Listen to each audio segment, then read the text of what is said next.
Hi all good morning. So இன்றைக்கி morning walking போயிருந்தேன். Walking போயிட்டு வீட்டுக்கு வந்தேன். வீட்டுக்கு வந்தோடனே ஸ்ட்ரைட்டாக கிச்சனுக்கு போனேன். கிச்சனில் ஒய்ஃப் வெஜ் ஃப்ரைட் ரைஸ் பண்ணிகிட்டு இருந்தாங்க. ஸோ அப்படியே அதை கேப்சர் பண்ணேன் உங்களுக்காக.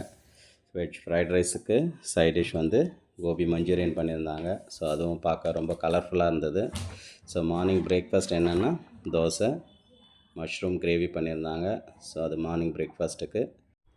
Daily morning breakfast and lunch முடித்தோடனே கிச்சனோட சுச்சுவேஷன் இந்த மாதிரி தான் இருக்கும். ஏன்னா மார்னிங் எழுந்து அவசரமாக சமையல்லாம் முடிச்சுட்டு கிளம்புறதால இந்த மாதிரி இருக்கும். ஸோ அவங்க போனதுக்கப்புறம் நான் என்னால் முடிஞ்ச அளவுக்கு இந்த அளவுக்கு க்ளீன் பண்ணி வச்சுருவேன். அதுக்கப்புறம் சர்வன்ட் மேட் வந்து வெசல்ஸ் எல்லாம் வாஷ் பண்ணிவிட்டு இன்னும் கொஞ்சம் டீப் க்ளீனிங் பண்ணி கொடுத்துருவாங்க. ஸோ இதுதான் ஆக்சுவலி டெய்லி ரொட்டீன் வீட்டில் நடக்கும். ஸோ இதெல்லாம் முடிஞ்சோடனே நான் குளிச்சுட்டு சாமிக்கு விளக்கேற்றிட்டேன். விளக்கேற்றிட்டு அப்படியே காக்காக்கும் தோசை வச்சிடலான்னு சொல்லிட்டு காக்காவுக்கு தோசை வச்சுட்டேன். சாப்பிட்டுட்டு நானும் ஆஃபீஸ்க்கு கிளம்பிட்டேன். ஸோ இதே மாதிரி இன்னொரு வீடியோவில் உங்கள் எல்லோரையும் நாளைக்கு மீட் பண்ணுறேன்.